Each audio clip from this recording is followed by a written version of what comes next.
The dust devils danced across Main Street like drunken spirits, carrying the stench of whiskey, sweat, and desperation through the ramshackle buildings of Bitter Creek. The year was 1875, and the frontier town squatted in the desert like a festering wound, drawing every manner of outlaw, drifter, and fortune-seeker to its sun-baked streets. The crowd gathered thick around the wooden platform in the center of town, men pressing forward with eager eyes and coin-heavy pockets. Some spat tobacco juice into the dirt, others passed bottles of rot-gut whiskey, but all waited for the same spectacle, the monthly auction where human lives were bartered like cattle. Among the merchandise stood a young woman who refused to bow her head, where others cowered. She stood straight-backed, her tangled auburn hair catching fire in the afternoon sun. Her wrists were bound in iron, but her eyes, green as prairie grass after rain, burned with a fury that made grown men step back. "Gentlemen," the auctioneer, a greasy man named Josiah Pike, banged his gavel against a makeshift podium. "We got ourselves a special item today. This here's the one they call the Untamable girl. 21 years old, strong as a Mustang, and twice as wild." Someone in the crowd whistled. Another man shouted, "How many owners she run from?" "Pike." "4 in the last year alone." Pike answered with a yellow-toothed grin.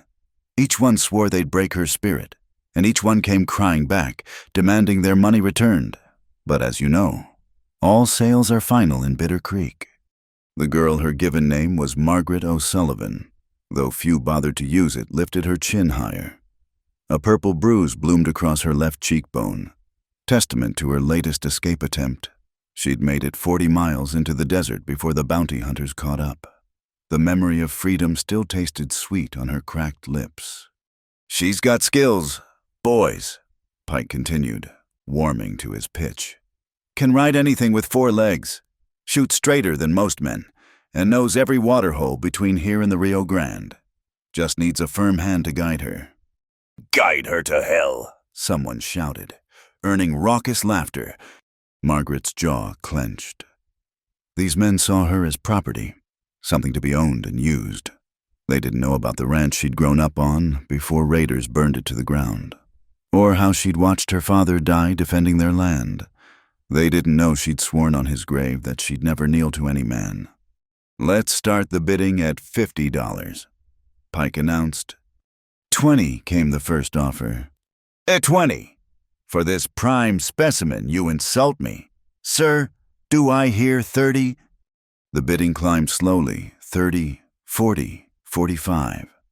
Margaret studied each bidder, memorizing faces for future escape plans. There was Samuel Hutchins, who ran the largest ranch in the territory and was known for working his help into early graves. Behind him stood the Garrison brothers, whose reputation for cruelty preceded them like a bad smell.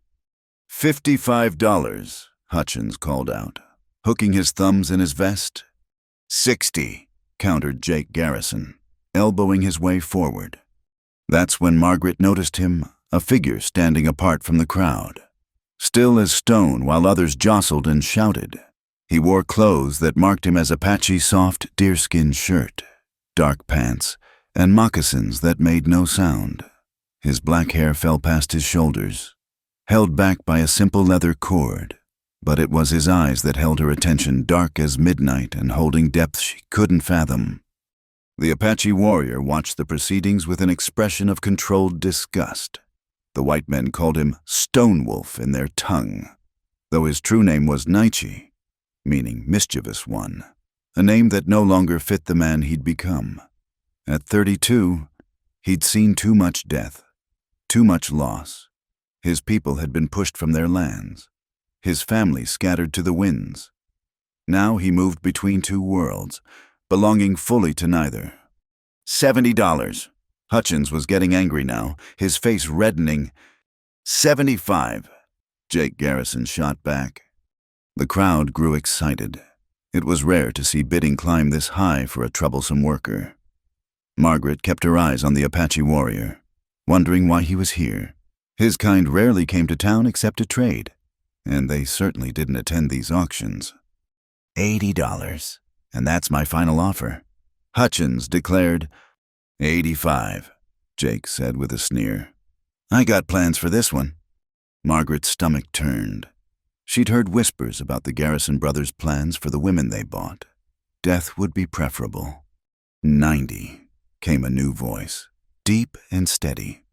The crowd parted like a biblical sea as the Apache warrior stepped forward. Conversation died. Men reached reflexively for their weapons, though none dared draw. Stonewolf's reputation preceded him, a former war chief who'd supposedly killed 20 men in single combat. Pike's mouth opened and closed like a landed fish. We don't usually, that is to say." Stonewolf reached into a leather pouch at his belt and withdrew silver coins, real money that gleamed in the sunlight. He tossed them onto the platform where they rang with authority. $150, he said. His English was accented but clear.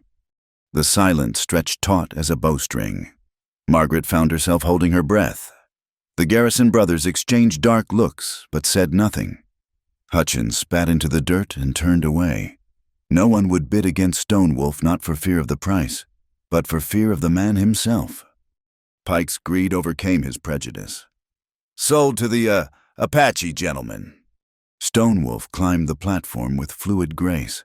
Up close, Margaret could see the scar that ran from his left temple to his jaw, and the weariness that lined his eyes. He drew a knife from his belt, and the crowd tensed. Without a word, he cut through the ropes binding her wrists. Margaret rubbed the raw skin, confusion warring with suspicion.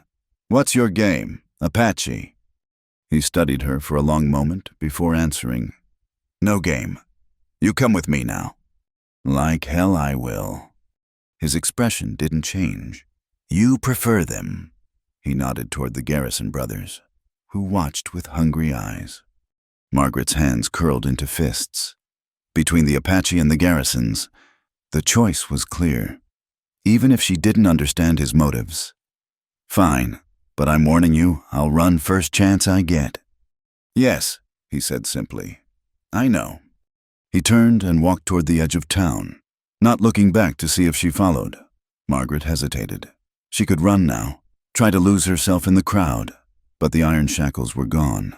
And for the first time in months, she had a choice. It wasn't much of one, but it was hers. She followed. The crowd parted again, whispers trailing in their wake. "Damn savage," someone muttered. "What's he want with a white woman?" "Same thing they all want," another replied. Margaret kept her head high, ignoring the stares and comments. Let them think what they would. She'd survived worse than their judgment. Stonewolf led her to where 2 horses waited his own painted mare and a sturdy bay gelding. He swung onto his mount with practiced ease and looked at her expectantly. "Are you giving me a horse?" she asked, suspicious. "You prefer to walk." Margaret approached the bay carefully, running her hands along its neck. The horse was well-fed, well-trained, worth more than what he'd paid for her. Nothing about this made sense. She mounted in one smooth motion, her body remembering what her mind had tried to forget, the feeling of a horse beneath her, the promise of speed and distance. It was like coming home. "Try to keep up," Stonewolf said, and urged his mare into a trot. They rode out of Bitter Creek as the sun began its descent toward the horizon, painting the desert in shades of gold and crimson. Margaret glanced back once at the town that had been her prison for the past weeks. Then she turned her face forward, toward the unknown. The Apache warrior rode slightly ahead, his posture relaxed but alert. Margaret studied the rifle across his saddle, the knife at his hip. If she was going to escape, she'd need to be smart about it. But for now, she was content to put distance between herself and the auction block. "Where are we going?" she called out. "My people's camp, 2 days' ride." "And then what?" He glanced back at her, and she caught something unexpected in his expression. Was it sadness? Understanding. "Then you choose," he said. Margaret didn't understand, but she filed the words away. The desert stretched endlessly before them, and somewhere beyond the horizon lay answers to questions she hadn't yet learned to ask. For now, it was enough that the chains were gone and she had a horse beneath her. The untamable girl rode into the setting sun, unaware that her life had just taken a turn that would challenge everything she thought she knew about freedom, captivity, and the mysterious warrior who'd claimed her with silver but freed her with steel. The first night came hard and fast, desert cold replacing the day's brutal heat. Margaret had been planning her escape since they'd left Bitter Creek, but Stonewolf seemed to anticipate her every thought. When they made camp, he chose a spot with clear sight lines in all directions. When she volunteered to gather firewood, he simply pointed to a pile he'd already collected. When she said she needed privacy, he gestured to a cluster of rocks barely 20 feet away. "You don't trust me," she said, not a question but a statement. "Should I?" He fed small sticks to the growing fire, his movements economical and precise. Margaret wrapped the thin blanket he'd given her tighter around her shoulders. "You bought me. Doesn't that mean I'm your property now?" "No one owns the wind," he replied. "No one owns the eagle. Why should anyone own you?" "Pretty words don't change facts. You paid money. I'm here. That's ownership in any language." Stonewolf looked at her across the fire, shadows dancing on his scarred face. "Your body is here. Your spirit plans to run. I see it in how you memorize landmarks, test the horse's speed, count the rounds in my rifle." Heat flooded her cheeks, but she didn't deny it. "So why not tie me up, chain me like the others did?" "Chains break the body. I have no interest in broken things." Margaret studied him, trying to understand the game. In her experience, men who bought women had clear intentions, but this Apache warrior confounded every expectation. He'd given her a horse, a blanket, food, and water. He'd cut her bonds, yet he watched her like a hawk watches a rabbit. "What do you want from me?" she asked finally. "For now, only that you ride to my people's camp without killing yourself in the desert." "And after?" He returned to tending the fire. "After depends on many things." Frustrated by his cryptic responses, Margaret rose abruptly. "I need to—" She gestured vaguely toward the darkness. "The rocks," he said without looking up. "Watch for snakes." She stomped off, fury building with each step. The moment she rounded the rocks, she broke into a run. The moon was bright enough to see by, and she'd marked a dry wash that led north. If she could reach it. A hand caught her arm, spinning her around. Stonewolf stood there, having appeared as silently as a ghost. His grip was firm but not painful. "Predictable," he said. Margaret yanked free and swung at him. He dodged easily, catching her wrist before she could try again. They stood frozen for a moment, breathing hard, eyes locked in challenge. "Fight me then," she spat. "Hit me. Do whatever you came here to do." "I came to stop you from dying." He released her and stepped back. "The wash you run toward leads to nothing but alkali flats. No water for 40 miles. Your horse is tired. You have no supplies. By tomorrow noon, the buzzards would feast." "Maybe I prefer buzzards to men." "Maybe you do, but tonight is not your night to choose death." He turned and walked back to camp, leaving her standing alone in the moonlight. Margaret's hands shook with rage and something else disappointment. She'd wanted him to be cruel, to be like the others. It would make hating him easier. Instead, he'd saved her from her own foolishness. She followed slowly, finding him already settled by the fire as if nothing had happened. Her blanket lay where she'd dropped it. He'd added more wood to the flames. "Someday I'll succeed," she warned, sitting as far from him as the fire's warmth allowed. Perhaps, but not tonight. The second escape attempt came at dawn. Margaret woke to find Stonewolf saddling the horses, his back turned. She crept toward the bay gelding, grabbed its reins, and had one foot in the stirrup when his voice stopped her. Without water, she looked down. Both canteens hung from his saddle. Not hers. "Damn you," she muttered, dismounting. "Eat first," he said, handing her dried meat and flatbread.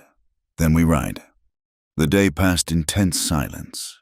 Margaret tried twice more, once claiming her horse had thrown a shoe it hadn't, and once suddenly veering east when they crested a ridge, both times. Stonewolf simply adjusted course and herded her back like an errant calf. By the third night, exhaustion weighed on her like chains. They camped near a small spring, the first water they'd seen all day. Margaret drank deeply, refilled her canteen, which he'd finally allowed her to carry, and collapsed against a boulder. "Why?" she asked. "Why go to all this trouble? You could have left me in Bitter Creek." Stonewolf was cleaning his rifle, movements precise and practiced. "You know why they called me to that auction?" "To buy a woman, apparently." "No." He sighted down the barrel, checking for obstructions. "The trader Pike sends word when he has special merchandise. Ones who cause trouble, ones who run. He thinks Apache know how to break wild spirits." "So you are here to break me?" "I am here because broken spirits anger the gods. Better you run free and die than live with dead eyes." Margaret pulled her knees to her chest. "That doesn't make sense. You won't let me run, but you don't want to break me. What's left?" "Understanding," he said, "on both sides." She laughed bitterly. "Understand what? That I merchandise, that my life belongs to whoever has the gold." "That survival sometimes requires choosing which battle to fight." He set the rifle aside and looked at her directly. "You fight everything, everyone. It makes you strong, but also foolish. The desert does not care how fierce you are. Hunger does not yield to anger. You waste strength on wars you cannot win." "Speaking from experience." His jaw tightened. "Yes." They lapsed into silence. Margaret dozed fitfully, jerking awake each time she started to relax. On the fourth awakening, she found Stonewolf watching her. "Sleep," he said. "I gain nothing from your exhaustion." "How do I know you won't?" She couldn't finish the sentence. "Because if I wanted that, it would have happened already." His voice was flat, matter of fact. "Your body holds no interest for me. Your spirit. That is what they wanted to sell, and what cannot be sold." Margaret studied his face in the firelight. The scar pulled his expression into something that might have been a perpetual frown, but his eyes held depth she was beginning to recognize. Loss, pain, understanding. "What's your name?" she asked suddenly. "Your real name, not what the whites call you." He hesitated. "Naichi." "What does it mean?" "It no longer matters what it means. Sleep. Margaret O'Sullivan. Tomorrow we reach my people, and you will need your strength." She lay down, still wary, but somehow less afraid. As consciousness faded, she heard him humming a low, haunting melody that seemed to rise from the earth itself. It followed her into dreams where she ran endless across moonlit sand, no longer chased, but not yet free. Dawn brought her fifth escape attempt. This time she waited until Naichi went to the spring to refill their canteens. She'd loosened the bay's hobbles during the night, and now she moved swift and silent, leading the horse away from camp before mounting. She'd made it perhaps a quarter mile when she heard hoofbeats behind her, not racing, just steady and patient. She urged the bay faster, but it was tired from 2 days' travel and responded sluggishly. Naichi drew alongside her, matching her pace without trying to stop her. They rode parallel for several minutes, neither speaking. "There's a canyon ahead," he said finally. "Box end. No way out but back." "You're lying. See for yourself." She did. The canyon walls rose sheer and impassable, narrowing to a dead end cluttered with fallen rocks. Margaret screamed her frustration to the uncaring stone, then wheeled the bay around to find Naichi waiting. "I hate you," she said. "Yes. I'll never stop trying." "I know." "Then why?" Her voice cracked. "Why not just let me go?" "Because you do not really want to go."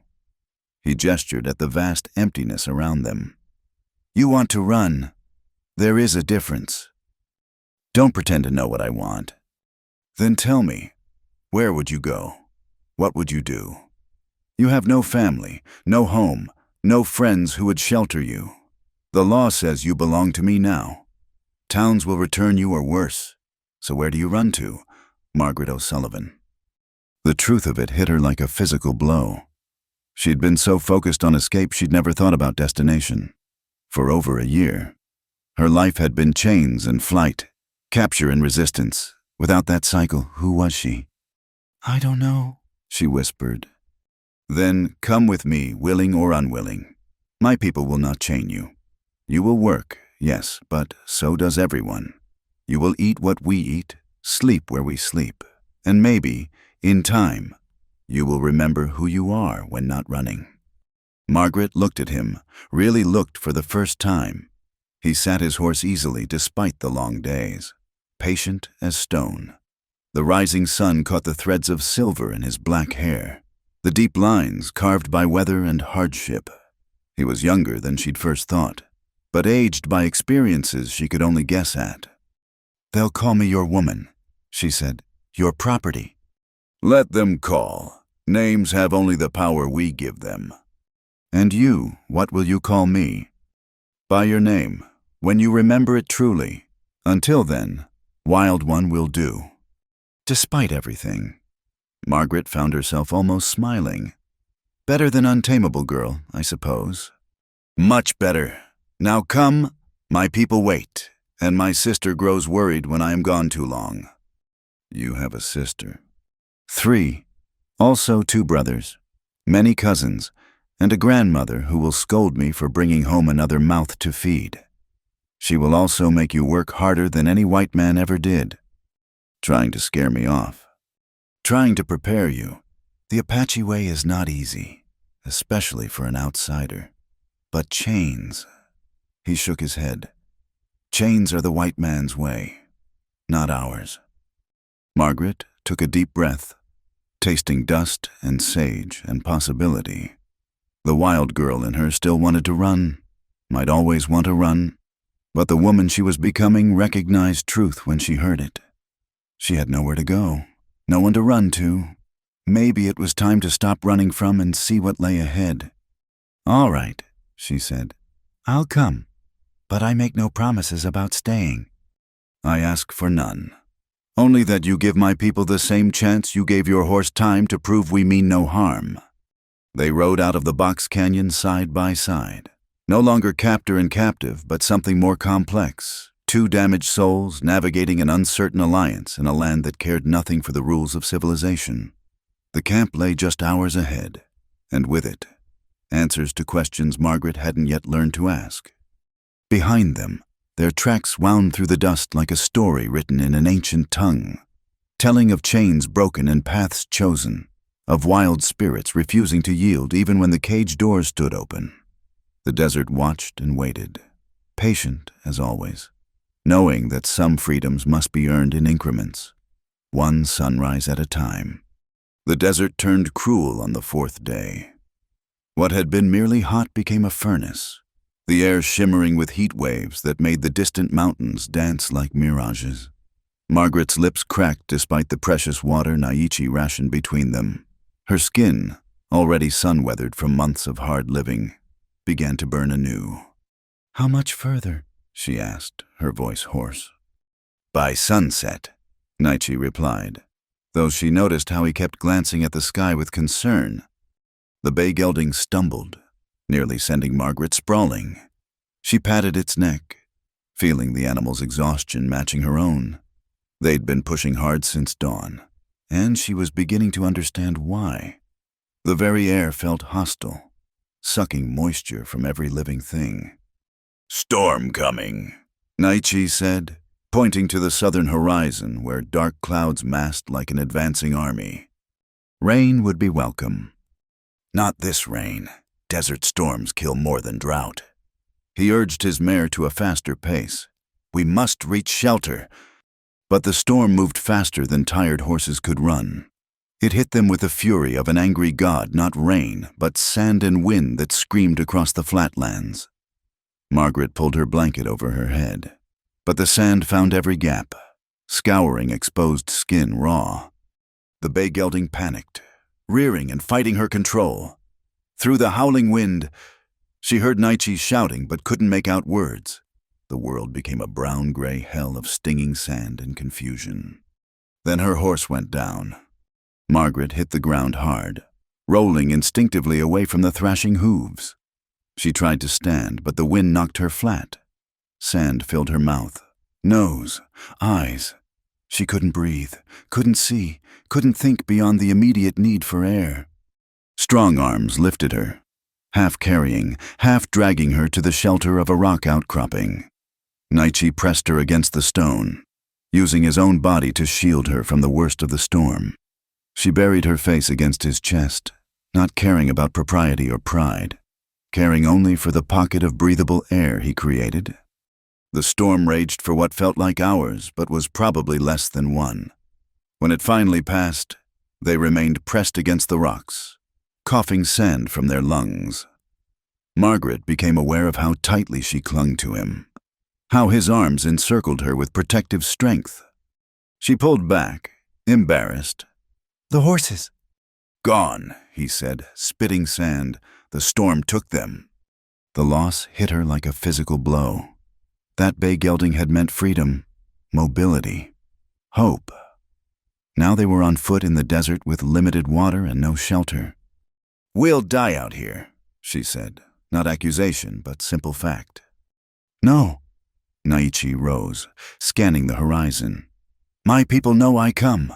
They will search when the storm passes, but we cannot wait here. Come." He pulled her to her feet, and that's when she saw the blood. His left arm hung awkwardly, a dark stain spreading across his sleeve.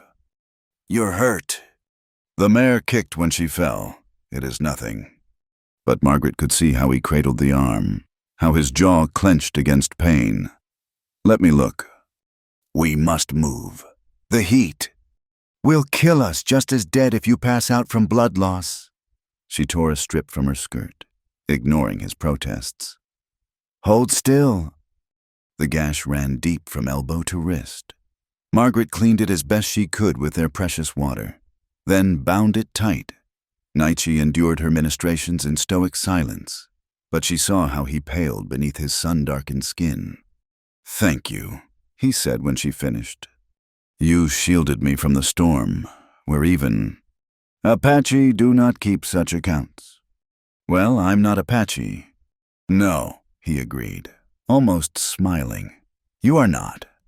They walked through the afternoon heat, Naichi leading them to what little shade could be found. He moved with purpose, despite his injury. Reading signs in the landscape Margaret couldn't see.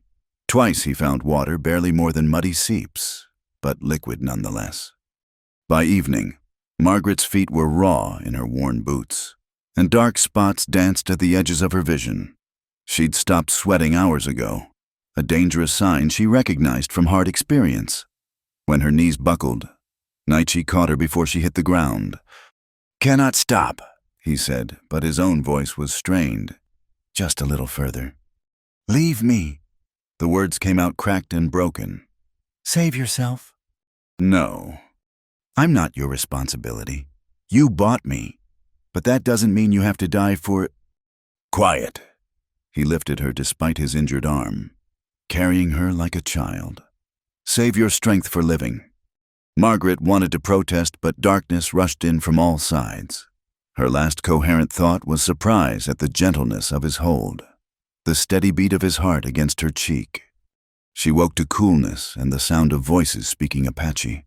A damp cloth lay across her forehead, and someone was trickling water between her parched lips. She opened her eyes to find a woman's face studying her with frank curiosity. "So, you wake," the woman said in accented English. "Naichi said you would. He has faith in your stubbornness." Margaret tried to sit up, but gentle hands pressed her back. "Where?" "Safe. Our hunters found you this morning. My brother carried you many miles despite his own wounds. He would not let the men help, said you would not want strange hands on you." "Brother." This must be one of the sisters Naichi had mentioned. Margaret studied her, perhaps 30 years old, with Naichi's strong features softened by feminine grace. Is he sleeping? Finally. Grandmother had to threaten him with her stick before he would rest. The woman smiled. I am Mary Crowfeather, given name for the whites. You are the wild one who runs. Margaret O'Sullivan. Margaret. Mary tested the name carefully. You will live, though you came close to joining the spirits. The desert tested you hard. It won. Did it? You are here, breathing, speaking. That is not defeat. Mary helped her sip more water. Studying her with intelligent eyes, Margaret felt exposed under that gaze, as if this woman could see through skin to the fears beneath. Why did he buy me? Margaret asked. Your brother, he doesn't want me. Not like that. No, he does not seek a woman for his bed. Naiche's heart went to the spirit world with his wife 3 winters ago. He was married. Blue River woman, taken by the white man's spotted sickness along with their son. Since then, he walks between worlds but belongs to neither. When word came of a woman who would not be broken, Mary paused, choosing words carefully. Perhaps he saw something of himself, or perhaps the spirits guided him. Who can say? Margaret absorbed this information. Pieces of the puzzle that was Naichi falling into place. A man who'd lost everything, who understood the weight of chains that weren't made of iron. The others, she said, remembering his warnings. Your people. Will they accept an outsider? Some will, some won't. Grandmother already complains about another mouth to feed, but she complains about everything. It is her way of showing love. Mary's expression grew serious. But acceptance must be earned. You will work hard. Learn our ways. Some will test you, especially the young warriors who think Naichi grows soft. Can you endure this? Margaret thought of the auction block, of the Garrison brothers' hungry eyes, of 4 owners who'd tried to break her spirit with whips and chains. I've endured worse. Perhaps, but hatred is easy to fight. It makes you strong. Kindness. Mary shook her head. That is harder to resist. That is what might finally tame the wild one. Before Margaret could respond, commotion erupted outside. Voices raised in argument, one particularly strident rising above the rest. Mary sighed. Grandmother, come. You should be present for this. Can you stand?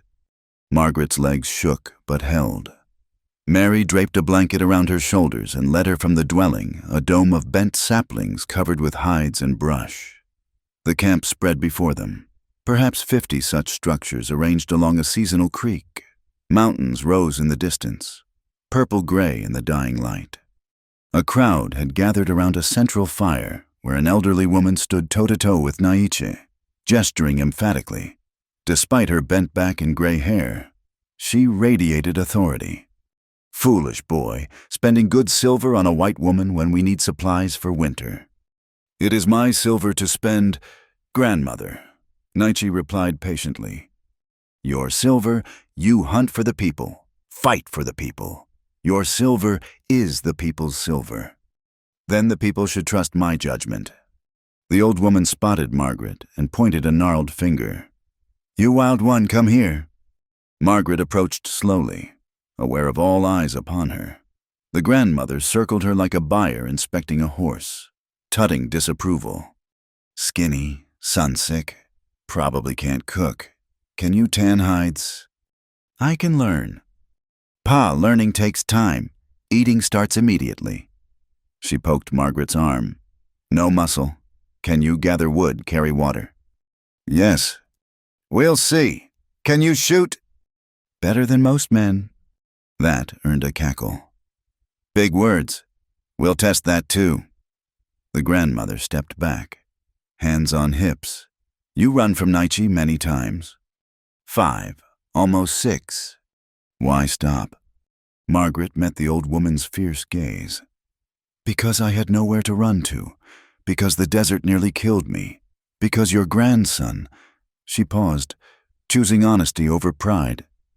Because he saved my life when he could have let me die. The grandmother harumphed, but something in her expression softened. Maybe not completely stupid then. She turned to the crowd. The wild one stays, but she works like everyone else. No special treatment because my foolish grandson spent his silver. Now, someone bring food before these skeletons blow away. The crowd dispersed, some looking curious, others skeptical. A few young women whispered behind their hands, and Margaret caught enough to know they wondered why Naichi had brought home such a sorry-looking white woman. Naichi appeared at her elbow. His arm was properly bandaged now, and color had returned to his face. "That went well," he said dryly. "Your grandmother is terrifying. Wait until you meet her in the morning. She'll have you scraping hides before the sun rises." He studied her face. "You could have lied to her. Said you'd stopped running because you accepted your place. Would she have believed me? No, but it might have earned easier treatment." Margaret pulled the blanket tighter. "I'm tired of lies. Tired of pretending to be tamed when the fire still burns inside. If your people will have me, they'll have me as I am." "Good. The desert and grandmother's sharp tongue survive those, and you might find something here." "What?" "A place where wild spirits are valued, not broken." Mary Crow. Feather brought them food, a stew of meat and wild roots that tasted better than anything Margaret had eaten in months. They sat by the fire as stars emerged overhead, brilliant in the clear air. The camp settled into evening rhythms. Children called to bed, men tending horses, women finishing the day's tasks. For the first time in longer than she could remember, Margaret felt something besides anger or fear or desperate need to flee. It wasn't peace, she was too wary for that, but perhaps the possibility of it. These people looked at her with curiosity rather than ownership, challenge rather than chains. "Tomorrow will be hard," Naichi warned. Grandmother meant what she said about work. "I'm not afraid of work." "And the others, some will not welcome you." Margaret thought of the suspicious looks, the whispered words. "I'm not afraid of them either." "What are you afraid of?" The question caught her off guard. She stared into the fire, considering. "Kindness," she said finally, remembering Mary's words. "I know how to fight cruelty, but kindness, that's harder." Naiche nodded slowly. "Yes, it is easier to keep walls high when all around are enemies. When someone offers water in the desert, shows gentle hands instead of fists." He touched his bandaged arm. The walls crack, and what enters through those cracks changes everything. They sat in companionable silence as the camp quieted around them. Margaret felt the weight of exhaustion settling into her bones, but also something else, a fragile hope she didn't quite trust. The wild girl and her whispered warnings about getting too comfortable, too complacent. But the woman she was becoming wondered if perhaps home wasn't a place, but a choice, renewed each day, to stop running long enough to see what might grow in desert soil. Tomorrow would bring tests and trials, but tonight she was alive against all odds, sitting beside a man who understood the weight of loss and the courage required to continue. The stars wheeled overhead, ancient and patient, and Margaret O'Sullivan, wild one, untamable girl. Survivor closed her eyes and let herself rest. The horse was a demon wrapped in horsehide, black as midnight with a white blaze down its face. It stood in the makeshift corral like a coiled rattlesnake, ears pinned flat and eyes showing too much white. The Apache called it Thunder Dancer, though Margaret thought Widowmaker would be more appropriate. "This is your test," declared Joseph Two Eagles, one of the younger warriors who'd made no secret of his disapproval. "Naichi says you can ride anything. Prove it." A crowd had gathered, drawn by the promise of entertainment. It had been 2 weeks since Margaret arrived at the camp, 2 weeks of grueling work under grandmother's stern eye. She'd scraped hides until her fingers bled, hauled water until her shoulders screamed, gathered mesquite beans until her back felt permanently bent. But she'd done it all without complaint. earning grudging nods from some and deeper suspicion from others. Now they wanted to see her fail. Margaret studied the horse. It was magnificent in its fury, all lean muscle and barely contained violence. 3 warriors had already tried to ride it that morning. 2 had been thrown immediately. The third lasted perhaps 10 seconds before Thunderdancer sent him flying into the fence.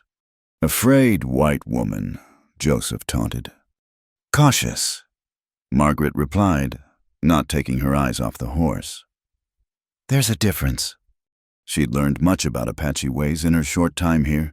Direct challenges demanded direct responses, but wisdom earned more respect than foolish bravery. Still, she knew this moment would define her place or lack thereof in the tribe. Naiche stood apart from the crowd, his expression unreadable. He'd kept his distance since bringing her here, allowing her to find her own way, but she caught him watching sometimes, and occasionally found small helps a sharper scraping tool left where she'd find it. Extra meat in her portion when grandmother wasn't looking. "The wild one studies her enemy," said Mary Crowfeather, appearing at Margaret's shoulder. "Good. Thunderdancer has thrown every man who tried him. Perhaps he waits for a woman's touch. Or perhaps he'll kill me," Margaret said. "Perhaps, but you'll die on your feet, not your knees. That counts for something." Margaret smiled despite her nerves. In 2 weeks, Mary had become the closest thing to a friend she'd known in years. The Apache woman was teaching her the language, the customs, the subtle ways of surviving in a world where she'd always be an outsider looking in.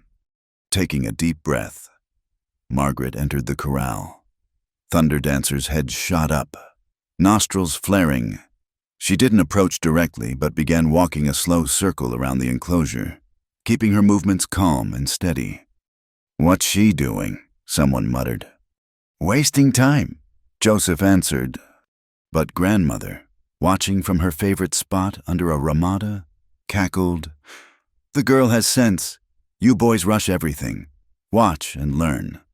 Margaret continued her circuit, speaking low and steady, not Apache words, but Gaelic, the language her father had used with horses back in Ireland before they'd sought their fortune in America. The musical syllables seemed to puzzle Thunderdancer. His ears flicked forward, back, forward again. On her third circle, she began to angle closer. Thunderdancer snorted and pawed the ground, but didn't charge. Margaret had seen truly vicious horses, ones that would attack unprovoked. This one was fierce, but not mean. There was intelligence in those wild eyes. "That's it, Mo Store," she crooned. "Just you and me having a conversation. No ropes, no force. What do you say?" Thunderdancer's tail swished like an angry cat's.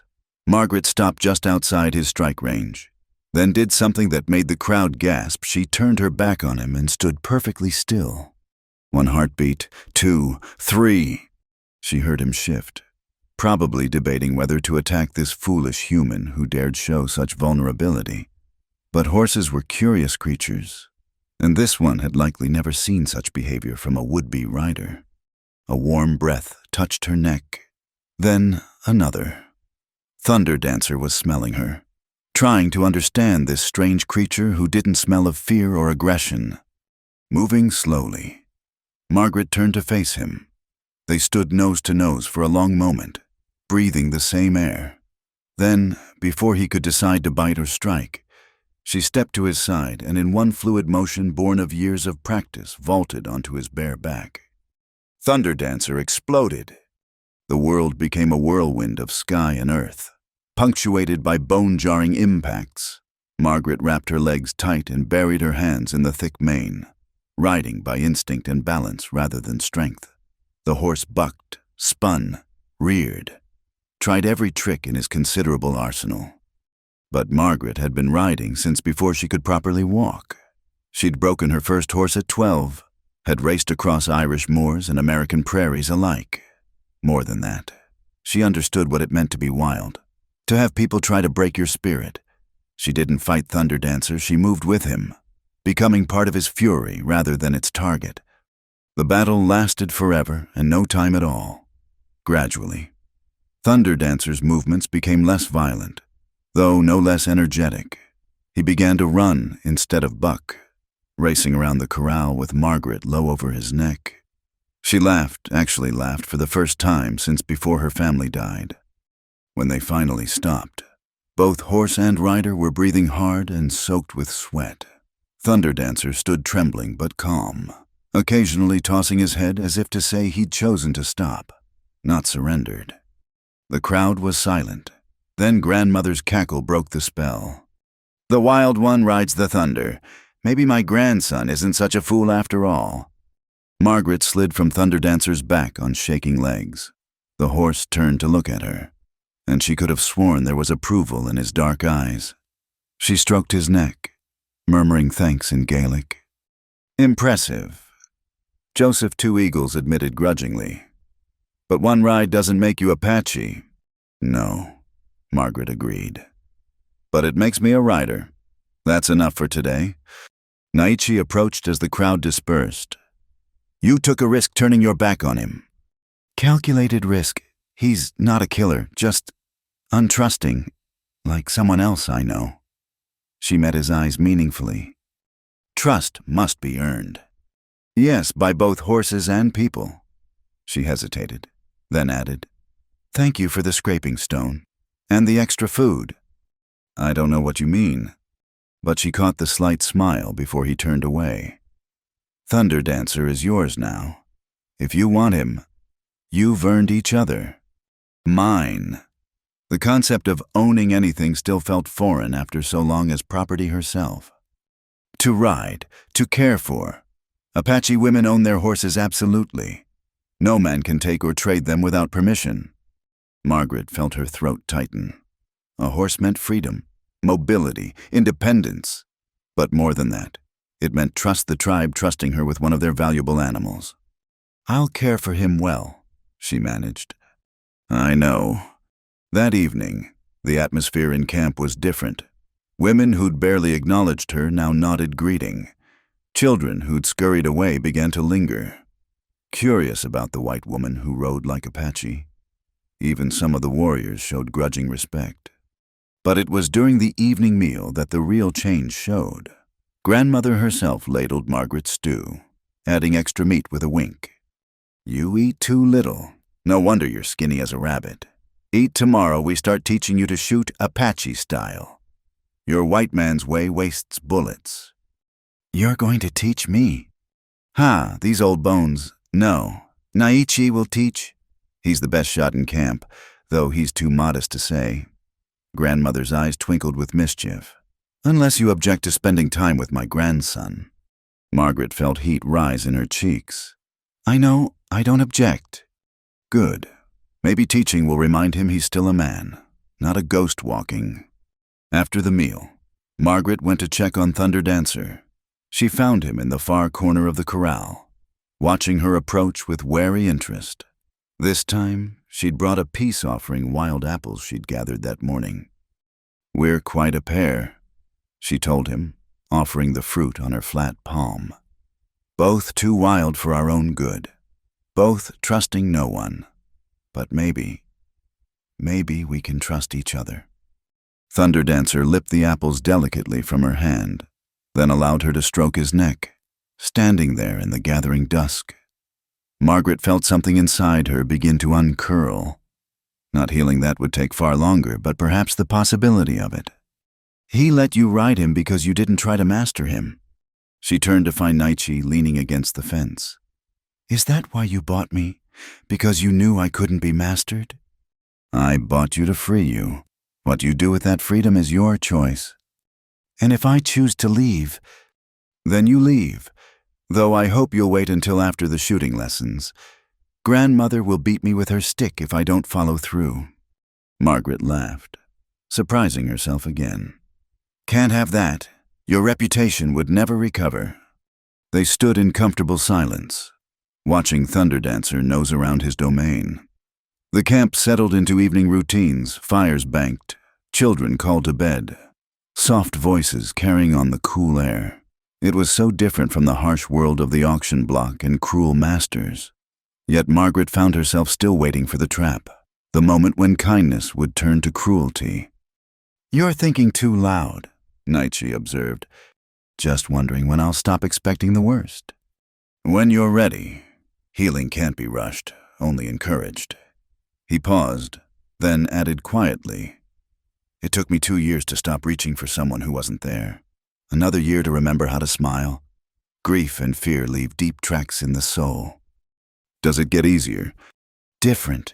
The pain becomes familiar, like an old scar that aches before rain. You learn to carry it without letting it carry you away." Margaret thought of her parents, her brother, the life torn away by raiders who saw opportunity in isolated homesteads. The rage was still there, would probably always be there, but for the first time, she wondered if she could build something alongside it. "Thank you," she said, "for giving me the chance to find out." "Thank grandmother. She's the one who decided you could stay. I just provided the silver." Still, most men would have wanted more for their money. Most men are fools. He straightened from the fence. "Rest well, wild one. Tomorrow you learn to shoot like Apache. Grandmother says you claim to shoot better than most men. We'll see if white woman's boasting matches skill." "It's not boasting if it's true." "Then tomorrow will be interesting." He walked away, and Margaret remained by the corral. Thunder Dancer came to investigate her pockets for more apples, wickering disappointment when he found none. "Tomorrow," she told the horse. "Tomorrow we'll run again, you and I, fast and far and free. But tonight," she looked around the peaceful camp, at the place that might become home. "Tonight we rest." The stars emerged one by one, ancient witnesses to the small dramas below, somewhere in the distance. A coyote called to its pack and was answered. The sound no longer made Margaret shiver. She was beginning to understand that wildness recognized wildness, and there was safety in being among those who didn't fear what couldn't be tamed. Thunder Dancer nudged her shoulder, and she laughed freely, truly, the sound rising to meet the stars. The Untamable girl was learning that freedom wasn't just about running. Sometimes it was about choosing to stand still long enough to see what might grow in unexpected soil. The rider came at dawn, his horse lathered with sweat and dust. Margaret was drawing water from the creek when the commotion started, dogs barking, children running, women calling out in alarm. She recognized the signs of bad news arriving fast. "White men." The rider gasped as warriors gathered around him. "Many of them. They seek the woman who was sold in Bitter Creek. They say the Apache stole property that belongs to them." Margaret's blood turned cold. She'd been at the camp for nearly 2 months now, had begun to believe she might be safe, but the outside world hadn't forgotten her existence. Nietzsche appeared at her elbow, his face grim. "How many?" 20, maybe more, led by men called Garrison. They have guns, much ammunition. They say they come in peace to trade, but their eyes speak war. "The Garrison brothers." Margaret's hands trembled as she set down the water jug. "They're coming for me." "Let them come," growled Joseph Two Eagles, who'd become less hostile since she'd proven herself with Thunder Dancer. "Apache do not give up their own." "I'm not Apache," Margaret said quietly, "and they'll destroy this camp to get to me. You know they will." The council gathered quickly. Grandmother sat in the center, her weathered face severe as she listened to the arguments. Some warriors wanted to fight, others to negotiate. A few suggested simply sending Margaret away before the white men arrived. "What does the Wild One say?" Grandmother asked finally, cutting through the debate. "This trouble follows her. She should speak." All eyes turned to Margaret. She stood straight, drawing on the strength she'd found in these past weeks. "The Garrison brothers are evil men. They've wanted me since they first saw me in Bitter Creek, and not for honest work. If I go with them—" She couldn't finish the sentence. "You won't go with them," Nietzsche said flatly. "But if I stay, people will die. Your people. For what? For one white woman who doesn't belong here anyway. You ride our horses, eat our food, work alongside our women. Mary Crow Feather interjected, "You belong more than you think." "Pretty words won't stop bullets," someone muttered. Grandmother raised her hand for silence. "The white men come whether we debate or not. We must prepare. Wild One, you will not sacrifice yourself. That is not our way. But neither will we fight if there is another path. Naichi, take her and whoever volunteers. Lead them away. Let these garrison dogs chase shadows while we move the camp." "I go," Mary said immediately. "And I," added Samuel Swift Arrow, surprising everyone. The young warrior had been one of Margaret's harshest critics. Within an hour, a small party was ready. Naichi, Margaret, Mary, Samuel, and 2 other warriors. They would lead the Garrison brothers on a chase while the main camp relocated to their winter grounds earlier than planned. "This is my fault," Margaret said as she saddled Thunderdancer. "I've brought danger to people who showed me kindness." "Danger comes whether invited or not," Naichi replied. "The question is how we face it." They rode hard through the morning, putting distance between themselves and the camp. But by afternoon, dust on the horizon told them the Garrison brothers had found their trail. The chase was on.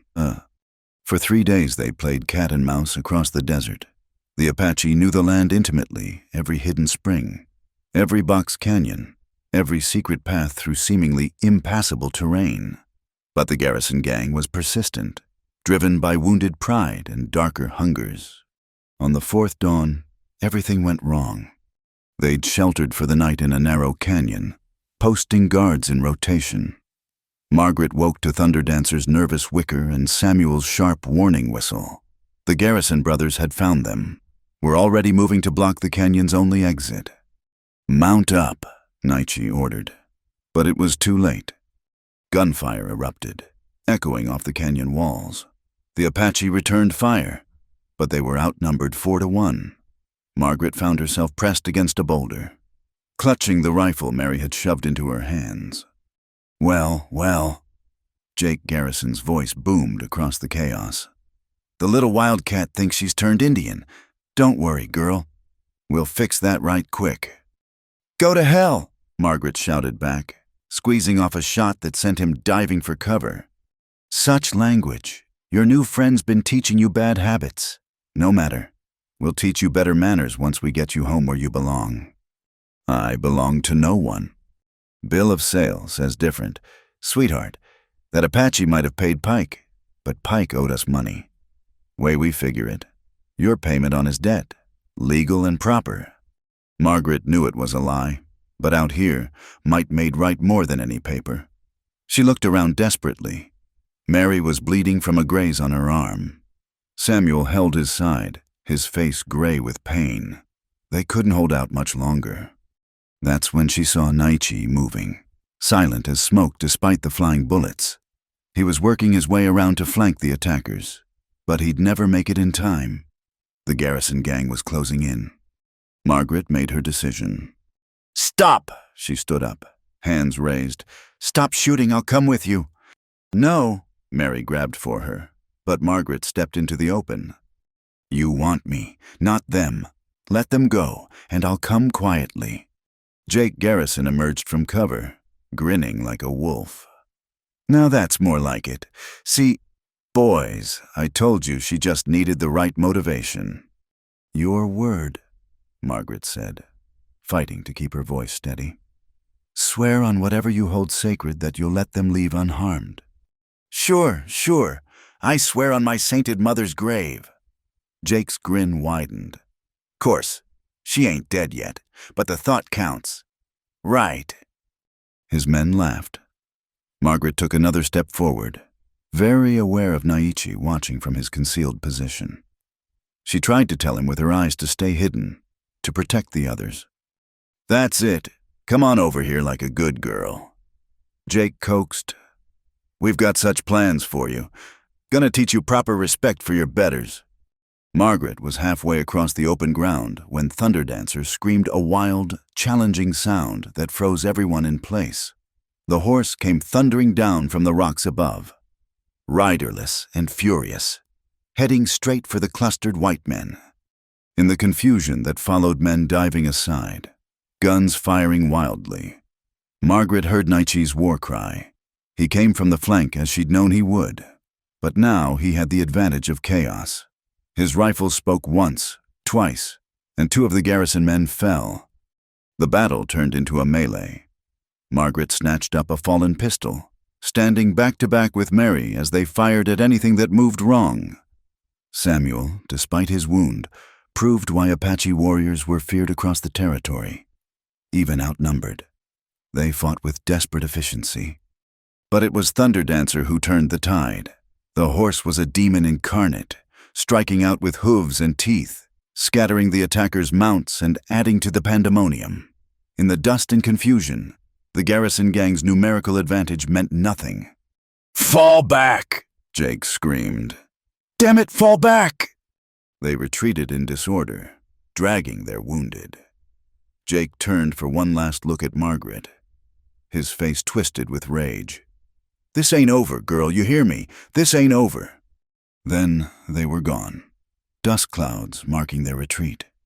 Margaret sank to her knees, shaking. Naichi was beside her in an instant, checking for injuries. "I'm fine," she said, though her voice suggested otherwise. "Is everyone alive?" Mary reported. "Samuel needs tending, but we survived." "Thunderdancer," Margaret breathed, looking around for her horse. The stallion stood nearby, sides heaving but proud, as if to say he'd only done what was necessary. Margaret stumbled to him, throwing her arms around his neck. "You magnificent, impossible creature," she murmured into his mane. "He fought for you," Naichi observed, "as did we all." Margaret turned to face them, these people who'd risked their lives for her. "Why I brought this trouble to you? You could have just let them take me." "Could we?" Mary asked. "Could we watch them drag away someone who has shared our food, our work, our lives?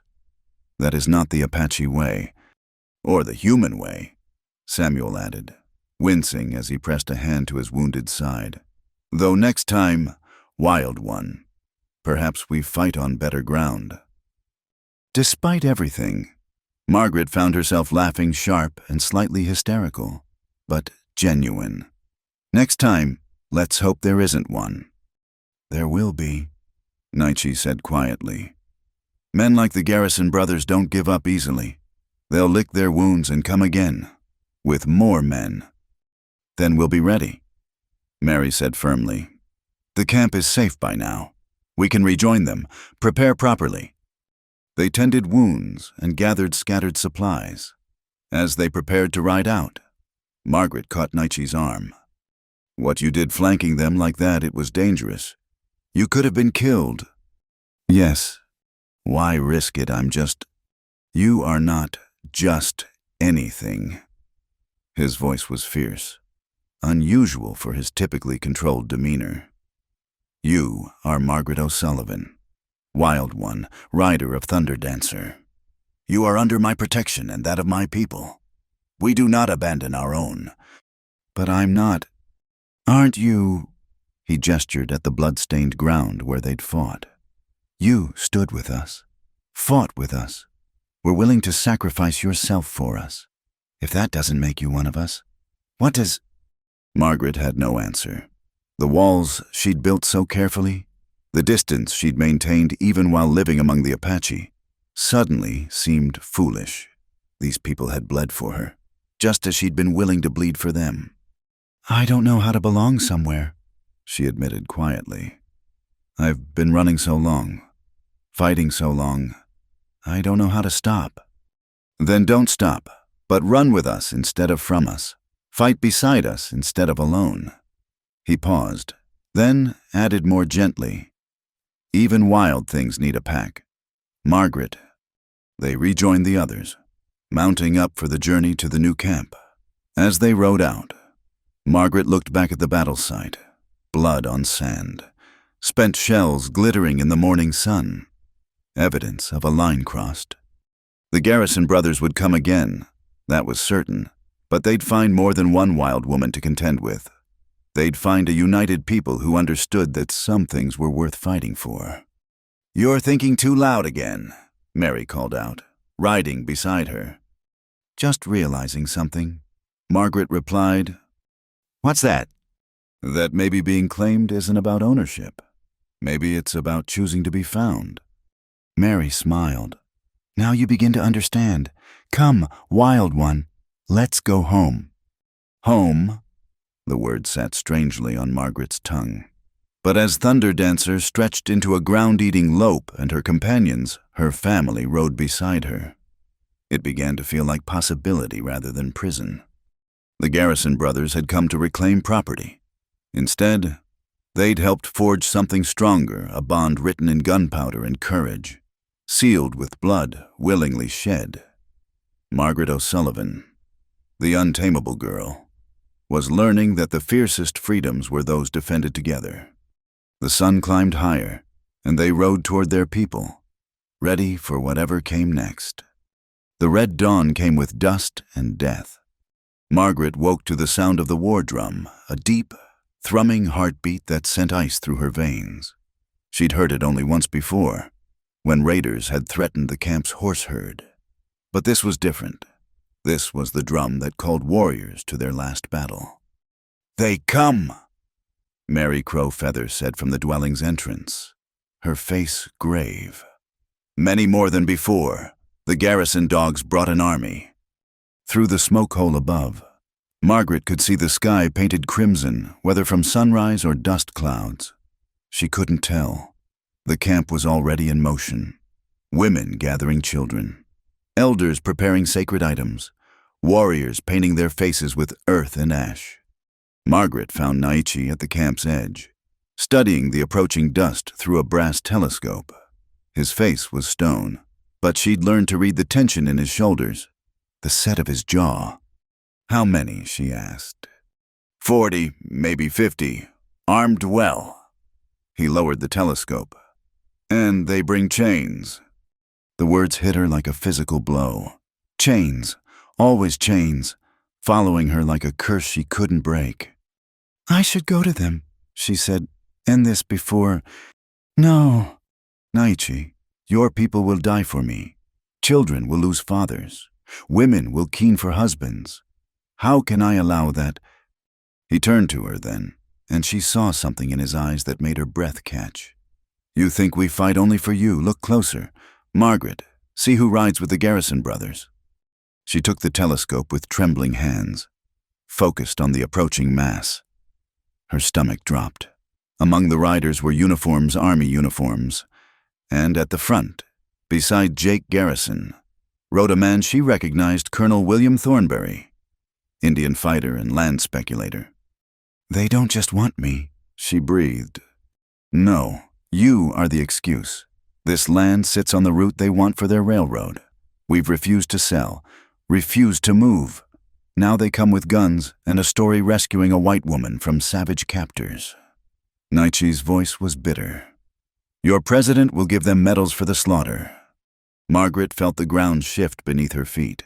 All this time, she'd carried guilt for bringing trouble to the Apache, but she was just a convenient pretext for theft and murder that would have come anyway. "Then we fight," she said. "You would stand with us even now." "Especially now?" She met his gaze steadily. "You asked me once what I feared most. I know now it's watching people I care about die while I do nothing." Something shifted in Naichi's expression, a warmth breaking through the warrior's mask. But before he could speak, Joseph Two Eagles arrived at a run. "They send a messenger under white flag. They want to talk." The parley took place in the valley below the camp. Naichi rode out with 5 warriors and grandmother, who insisted on coming despite protests about her age. Margaret watched from the rimrock above, Thunder Dancer restless beneath her. She couldn't hear the words, but she could read the body language. Jake Garrison gestured wildly, pointing up at the camp. Colonel Thornberry sat his horse with military precision, occasionally adding what seemed to be threats. Grandmother, tiny on her ancient pony, somehow managed to look more dangerous than all the armed men combined. The talk lasted less than 20 minutes. When the Apache delegation turned back, Margaret could see the set of their shoulders. War. Then, their terms, she asked when Naichi returned. Surrender the white woman and vacate the land within 1 day. In return, they'll allow us to leave with our lives. His laugh was harsh. Generous of them. And grandmother's response cannot be repeated in polite company, but it involved suggestions about what they could do with their terms and which part of their anatomy could accommodate them. Despite everything, Margaret smiled. So we fight. We fight, but first we prepare. The camp transformed. Children and elders were sent to hidden caves in the canyon walls. Warriors checked weapons and ammunition, not enough. Never enough against what they faced. Women prepared medical supplies and loaded pack horses with essential goods. Margaret found herself in the center of it all. No longer an outsider, but an integral part of the defense. She helped hide food caches, loaded ammunition, and tried not to think about how familiar this felt preparing for violence. For loss. Wild one, grandmother called. Come. Margaret found the old woman sitting calmly in her dwelling, grinding something in a stone bowl. Sit, grandmother commanded. There are things to say before the blood comes. Margaret obeyed, watching the rhythmic motion of pestle against stone. My grandson watches you, grandmother said without preamble. And you watch him. This is good, but also foolish. Warriors who fight with divided hearts die quickly. Heat flooded Margaret's cheeks. We haven't. Bah, you think these old eyes are blind? He walks softer when you're near. You smile more when he's watching. But both of you circle like wary wolves, afraid to trust what grows between you. It's complicated, Margaret said weakly. Life is complicated. Death is simple. Choose which you prefer. Grandmother stopped grinding and fixed Margaret with a penetrating stare. He mourns his first wife still. You run from every chain, even those of the heart. But war has a way of clarifying things. So I ask you, Wild one, if today brings death, what will you regret leaving unsaid?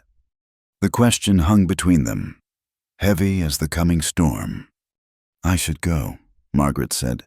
There's work. Go then, but think on my words. The heart that dies with secrets is the heaviest to carry to the spirit world. Margaret fled, but grandmother's words followed her.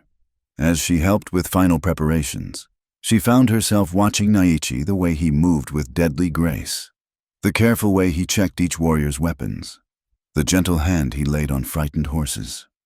When had respect become affection? When had affection become something deeper? Thunder sounded not the weather kind, but hoofbeats. The enemy was moving into position. Valley's a kill box, Samuel Swift Arrow observed, studying the terrain. They think to trap us against the canyon wall. Then we give them what they expect, Naichi said. Warriors here, visible, drawing their attention. But Margaret leads the real fighters, the women who can shoot along the rimrock. When they commit to the charge, we rain hell from above. Margaret finished. It could work. It has to work.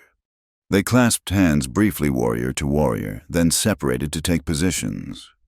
Margaret led her group of 12 women along hidden paths to the canyon rim. Among them was Mary, her wounded arm bound but her rifle steady, and several others who'd proven themselves capable shots. They spread out among the rocks, invisible from below. The waiting was agony. Margaret lay prone behind a boulder, rifle ready, watching the drama unfold below. The Apache warriors, perhaps 20 in all, arranged themselves in defensive positions that looked desperate but were actually calculated to draw the enemy in. Then she saw him, Naichi, standing in the open like bait, his presence a challenge that Jake Garrison couldn't resist. Apache dog, Garrison's voice carried clearly in the still air. Send out the woman and we'll make this quick. The woman is not mine to send, Naichi replied. She belongs to herself. Pretty words from a dead man. Last chance, give her up or we'll take her from your corpses. Then come and try.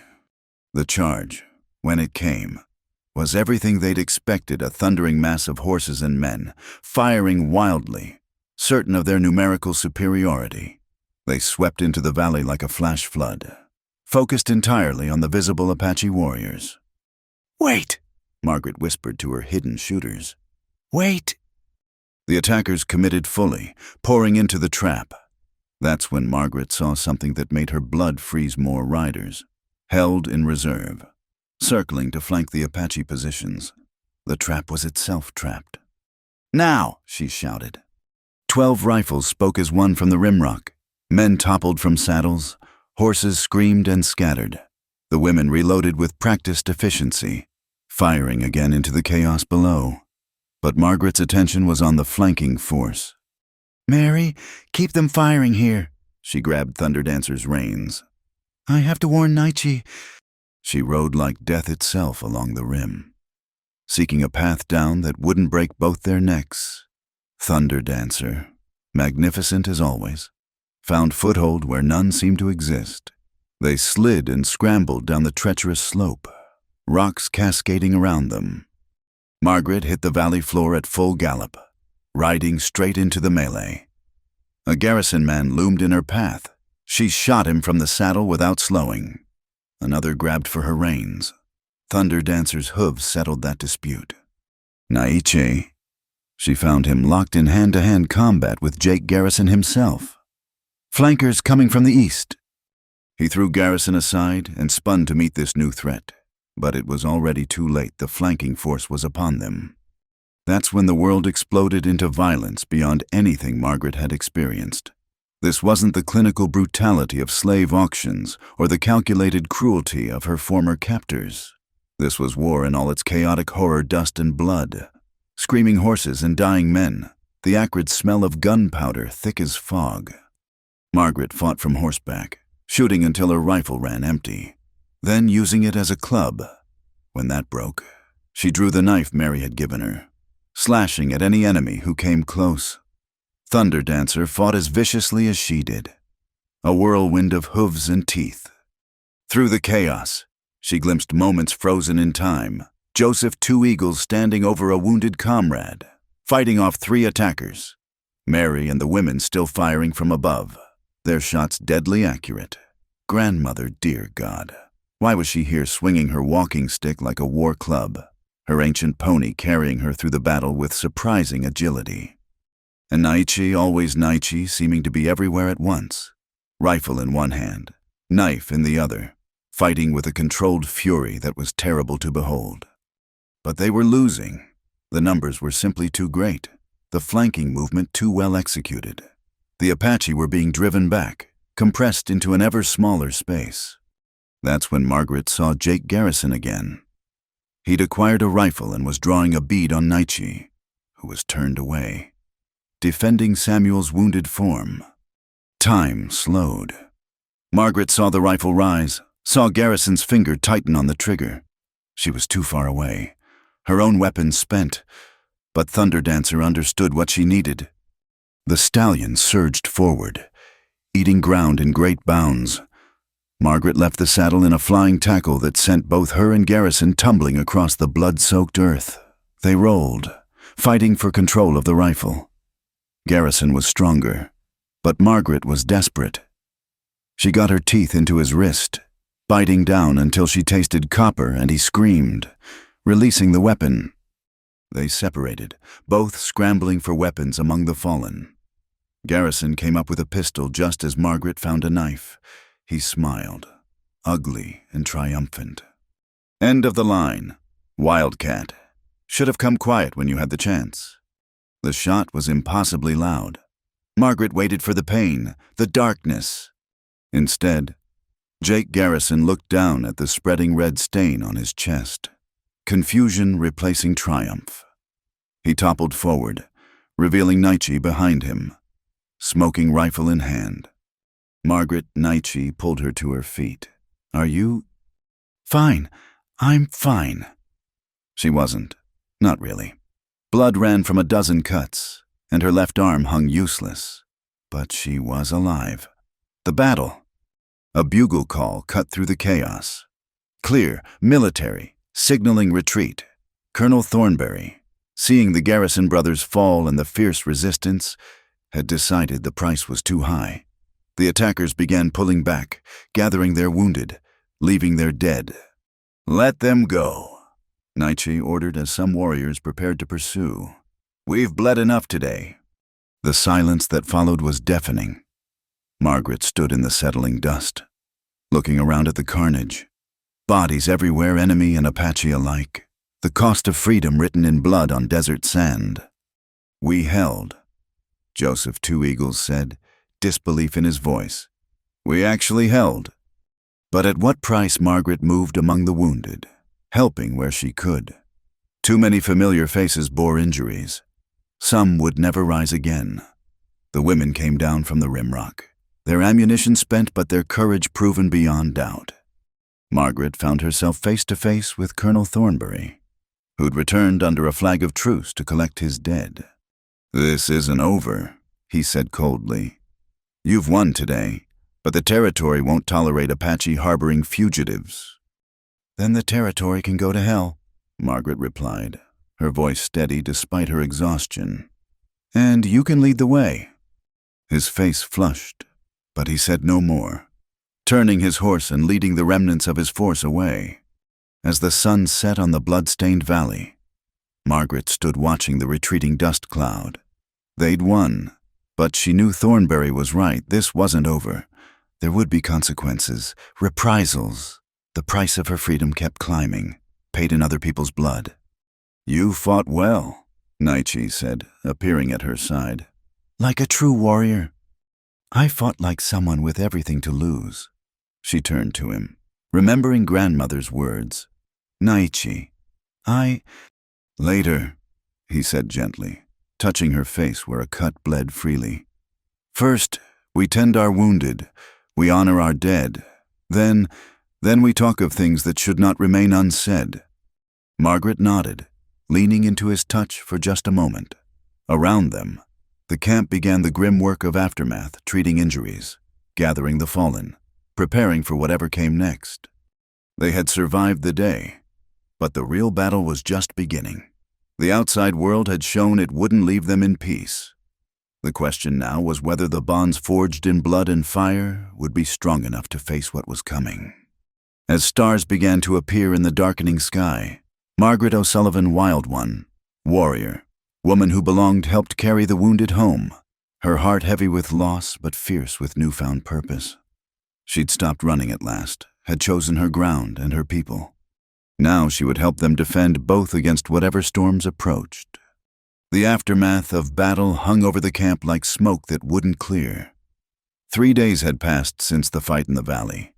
3 days of tending wounds, mourning the dead, and waiting for the next blow to fall. Margaret moved through it all in a strange haze, her body performing necessary tasks while her mind struggled to process what had happened. She found herself at the creek before dawn, washing bandages in the cold water. Her left arm, wrapped tight and held in a sling, throbbed with each movement, but the physical pain was almost welcome. It gave her something to focus on besides the faces of the dead. "You should be resting," Nietzsche's voice came from behind her. "So should you," she replied without turning. She'd felt him approach, had grown attuned to his presence in ways that would have frightened her before. He settled beside her on the bank, moving stiffly. The battle had marked him too, a rifle graze along his ribs. Countless smaller wounds. But it was the weight in his eyes that worried her most. "Samuel died in the night," he said quietly. Margaret's hands stilled in the water. Samuel Swift Arrow, who'd gone from enemy to ally, who'd fought beside her in that first skirmish with the Garrison brothers. Another name to add to the growing list of people who'd died because of her presence. "Don't," Nietzsche said, reading her thoughts with uncanny accuracy. "Don't take their deaths into yourself. Samuel died a warrior's death, defending his people. He would not thank you for making it about your guilt. How many more, Nietzsche, how many more will die because I'm here? How many would have died anyway when Thornberry came for our land? You think you brought this trouble, but you only changed its shape. At least now we know our enemy's face." They sat in silence as the sky lightened, pink and gold painting the desert. Margaret watched the water flow over her hands, carrying away blood that seemed to never fully wash clean. "I dream about them," she said suddenly. "The men I killed, I see their faces when I close my eyes." "Yes, you will carry them always. Each life taken leaves a mark on the soul." He picked up a smooth stone, turned it in his fingers. "My grandfather taught me that killing in defense of family is justified, but never easy. The day it becomes easy is the day we lose part of ourselves." "Does it get better?" "Different. The dreams fade but never fully leave. We honor them by living well, by making their sacrifice mean something." Margaret finally turned to look at him.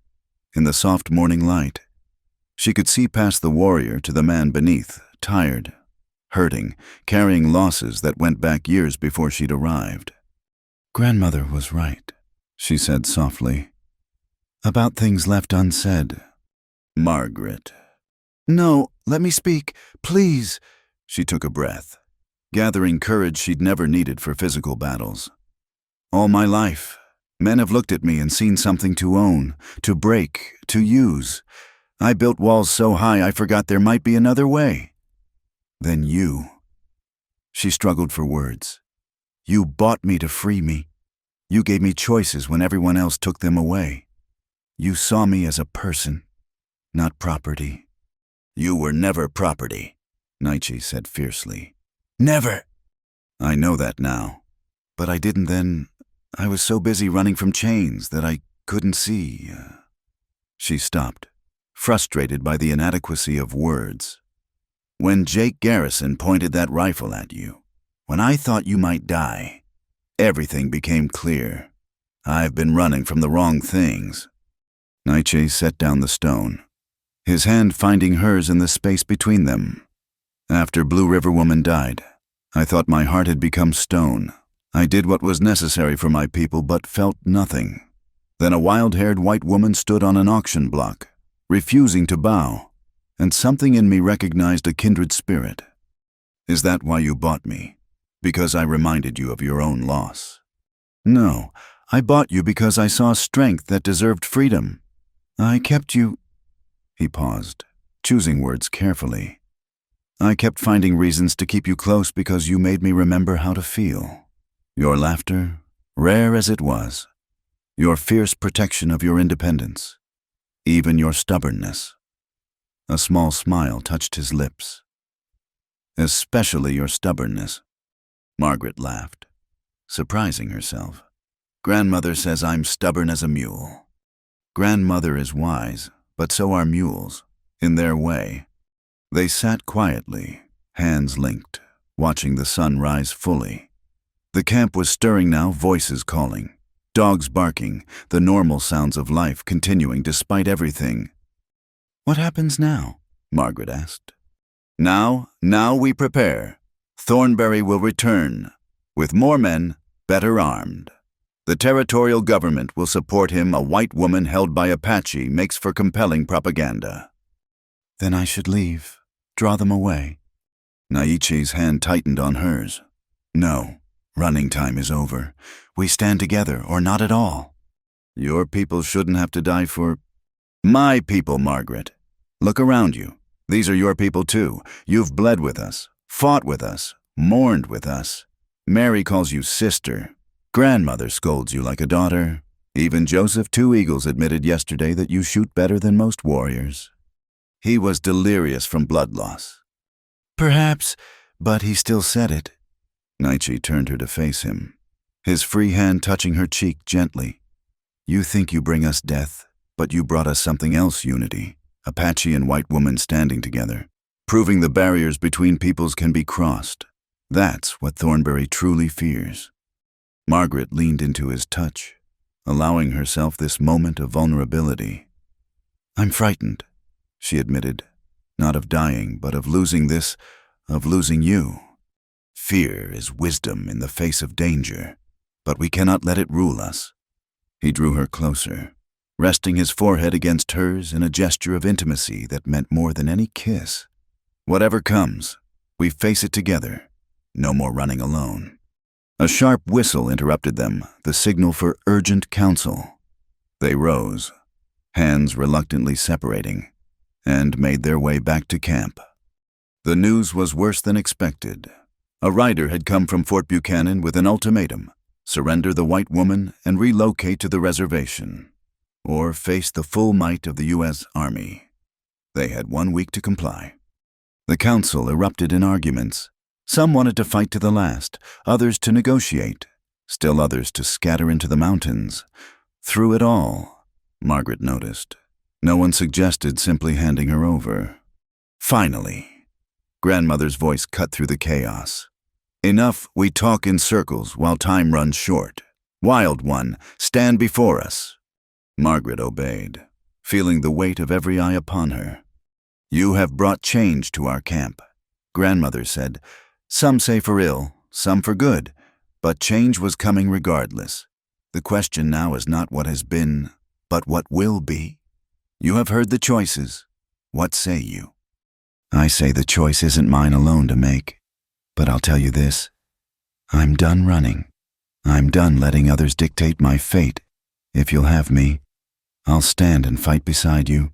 If you wish me gone, I'll leave, but only to draw them away from you. Either way, I won't let you face this alone. Pretty words. Joseph Two Eagles said, though not unkindly, but the army has cannons, rifles we cannot match. How do we fight such power? We don't fight their power, Margaret said slowly, an idea forming. We use it against them. Colonel Thornberry is acting beyond his authority, using the army for personal gain.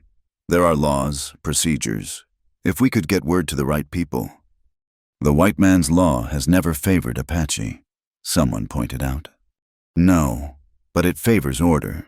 And a rogue colonel causing an incident that could spark a larger war. That's disorder. Margaret looked around the circle. I know the white world, its rules, its hypocrisies. Let me use that knowledge. Speak plainly, grandmother commanded.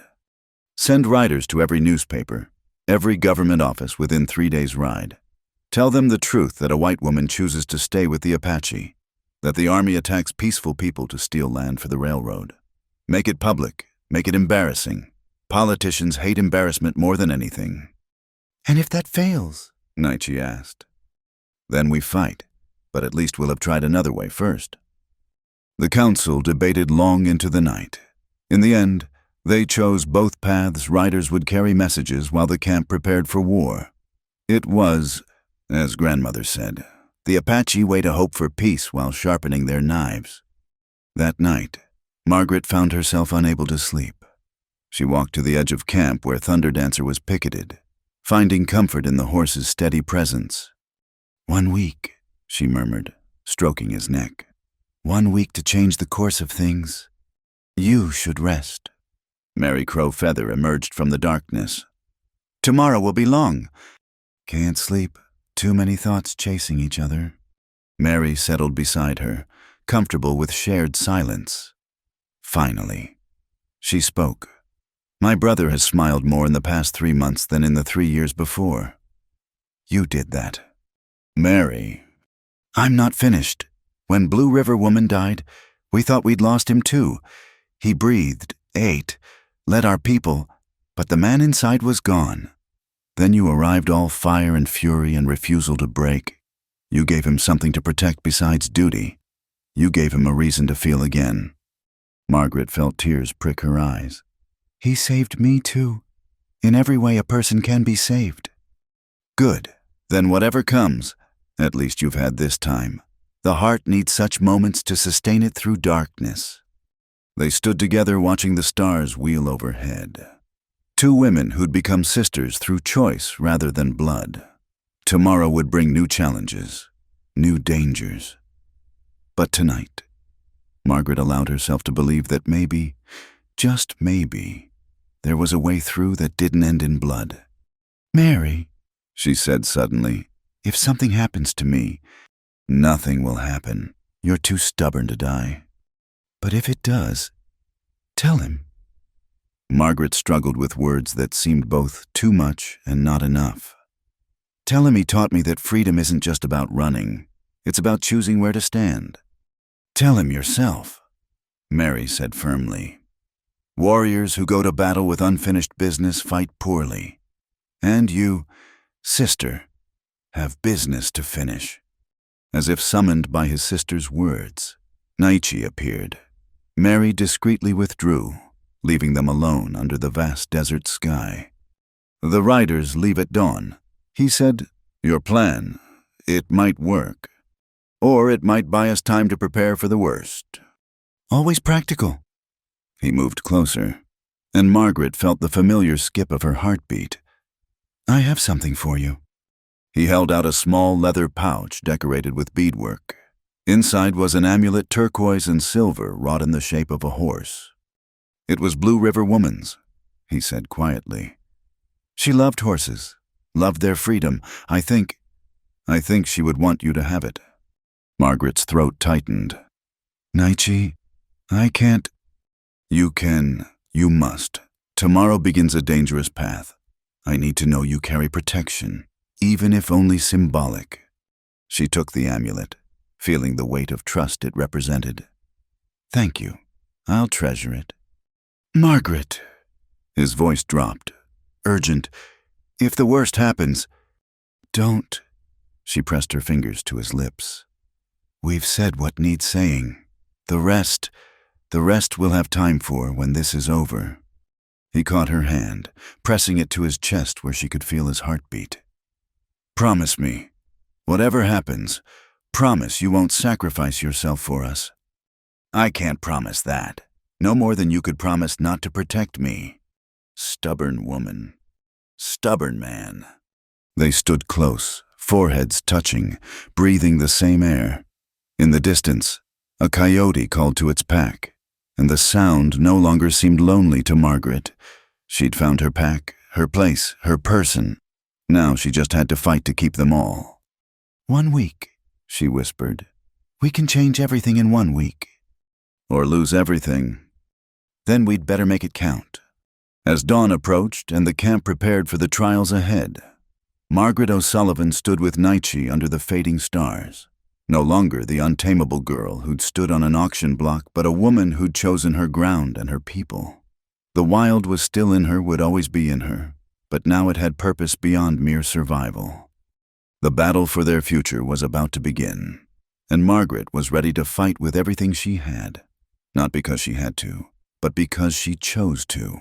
Because sometimes the greatest freedom was choosing who to stand with when the storm came calling. The week passed like a held breath before the storm. Margaret watched the horizon each day, waiting for dust clouds that would signal either salvation or doom. The riders they'd sent out had not returned, whether that meant success or capture. No one could say. On the 6th night, she couldn't sleep. The stars above seemed too bright, too close, as if the sky itself pressed down upon the camp. She found her favorite spot on the ridge overlooking the valley. Thunder Dancer grazing peacefully nearby. Can't sleep either, Naichi materialized from the shadows, moving with his characteristic silence. Tomorrow? She said simply, one way or another, tomorrow it ends. He settled beside her, their shoulders touching. Over the past week, they'd stolen moments like these, brief respites from preparation and worry where they could simply exist together. I've been thinking, Margaret said, about what you told me when we first met, that no one owns the wind or the eagle, that wild things should run free. I remember. But that's not entirely true. Is it the wind chooses its path? The eagle chooses its eyrie. Even wild things choose where to belong. She turned to face him. I choose this. I choose you. Whatever tomorrow brings, I need you to know that. Naiche was quiet for a long moment, then reached into his pouch and withdrew something that caught moonlight, a silver band worn smooth with age. This was my grandmother's, he said. Passed down through the women of our line. Blue River Woman wore it until... He paused, gathering himself. "I would be honored if you would accept it." Margaret's breath caught. She understood what he was offering, not just a ring, but acceptance into his lineage, his history, his future. "Are you sure?" she whispered. "I have never been more certain of anything." He took her hand, sliding the ring onto her finger. By Apache custom, a woman may choose her husband as freely as a man chooses his wife. Will you choose me, Margaret O'Sullivan? "I chose you the moment you cut my chains," she said, tears running freely now. "I just needed time to understand it." He drew her close, and they held each other as if they could stop time through will alone. When they finally pulled apart, Margaret felt something settle in her chest, a rightness, a completion she'd never expected to find. "Whatever tomorrow brings," she said, "we face it together." Together, he agreed. Dawn came too soon, bringing with it a sight that made Margaret's heart simultaneously sink and soar. 3 distinct groups approached from different directions, Colonel Thornberry's force from the east, but also riders from the north and south. "The newspapers," Mary breathed, peering through Nietzsche's telescope. "They sent people." Indeed, among the approaching riders were civilians, journalists, government officials, even what appeared to be a federal marshal. Margaret's desperate plan had worked, at least partially. The question now was whether it would be enough. The meeting took place in the same valley where blood had been spilled weeks before. This time, however, there were witnesses beyond those who held guns. Nietzsche led the Apache delegation, with Margaret at his side and grandmother insisting on attending despite all protests. Colonel Thornberry's face was thunderous as he saw the assembled crowd. "This is a military matter," he blustered. "These civilians have no business here." "On the contrary," said a well-dressed man who introduced himself as Theodore Worthington from the Territorial Governor's office. "When allegations of military overreach come to our attention, we have every business investigating." "Allegations? I'm here to rescue a white woman from savage captors." "Then let's ask the woman in question," suggested a journalist, Emma Hartford from the Phoenix Tribune, a woman whose presence alone was causing murmurs. Female journalists were rare enough. One willing to ride into potential battle was unheard of. All eyes turned to Margaret. She stood straight, wearing a mixture of Apache and American clothing that spoke its own message. "My name is Margaret O'Sullivan," she said, her voice carrying clearly. 3 months ago, I was sold at auction in Bitter Creek, sold like cattle to any man with coin. The Apache warrior Naichi purchased my freedom and offered me choices I'd never had before. I stand here of my own free will, not as captive, but as a member of this band."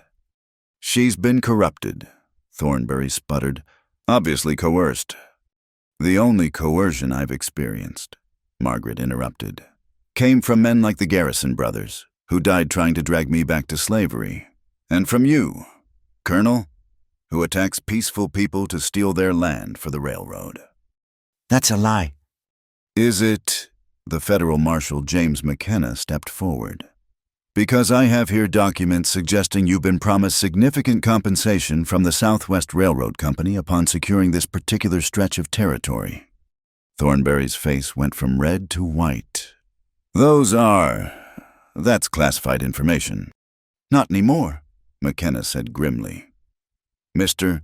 Thornberry, by the authority vested in me, you're under arrest for corruption, conspiracy, and conduct unbecoming an officer." What followed was chaos. Some of Thornberry's men moved to defend him. Others, seeing which way the wind blew, laid down their arms. For a moment, violence seemed inevitable. Then grandmother's voice cut through the noise, not in English or Apache, but in a song, high and clear and ancient. One by one, others joined her Apache voices, raised not in war cries, but in a peace chant that seemed to rise from the earth itself. The effect was profound. Weapons lowered, men stepped back. Even the horses seemed to calm. "This is what you would destroy," Margaret said into the sudden quiet. "A people who sing for peace, even when threatened with extinction." A culture that took in a broken, angry woman and helped her find herself again. Yes, I choose to stay. Not because I'm captived, but because I'm free. For the first time in my life, truly free. Emma Hartford was scribbling furiously. Other journalists crowded forward with questions. The government officials huddled in conference, and through it all, Thornberry stood in manacles. His grand plans crumbled to dust. It took hours to sort through the legalities, but in the end, the outcome was more than Margaret had dared hope. The Apache's claim to their land was recognized for now. Margaret's status as a free woman choosing her own path was acknowledged, and Colonel Thornberry would face trial for his crimes. As the various parties departed, Emma Hartford approached Margaret. "That was quite a story. Mind if I write it up properly? The untamable girl who tamed a warrior's heart. It would sell papers from here to New York." Margaret glanced at Nietzsche, who gave an almost imperceptible nod. "Write your story," she said. "But know this, I didn't tame anyone. We freed each other." That night, the camp celebrated as it hadn't in years. The threat wasn't gone forever, they all knew that, but for now, they were safe. Music filled the air. Drums and flutes and voices raised in joy. Margaret found herself pulled into dance after dance, welcomed fully as one of the people.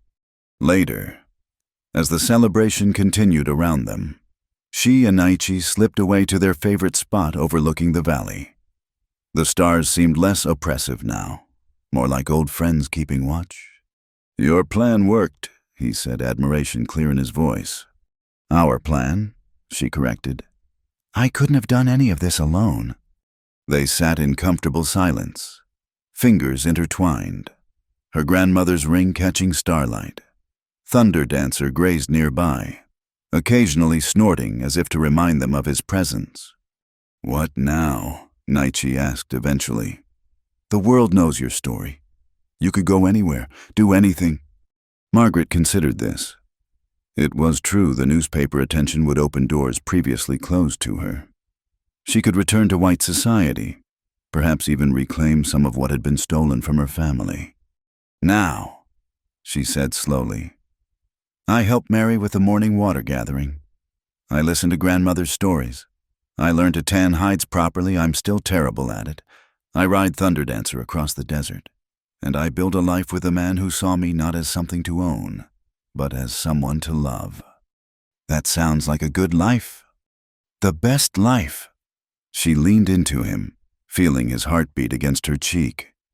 "You know what's funny? All those men who called me untamable, they were right.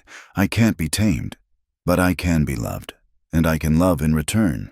That's not taming. That's choosing." "The wild ones always choose," Nietzsche agreed, pressing a kiss to her hair. As if in agreement, Thunder Dancer chose that moment to whinny, the sound echoing across the desert like laughter.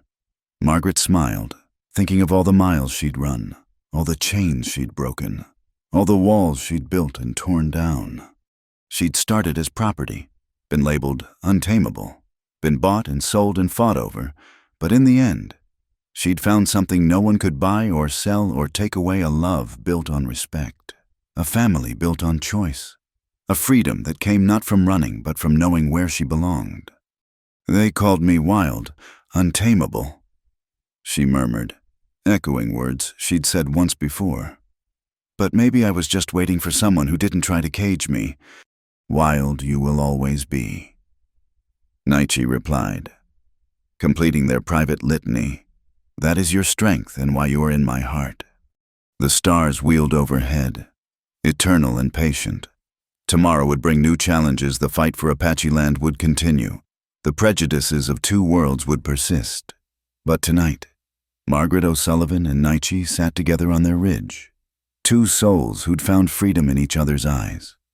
The untamable girl had finally stopped running, not because she'd been caught, but because she'd found something worth staying for, and in staying, in choosing, in loving, she'd discovered the greatest freedom of all: the freedom to be exactly who she was, wild heart and all.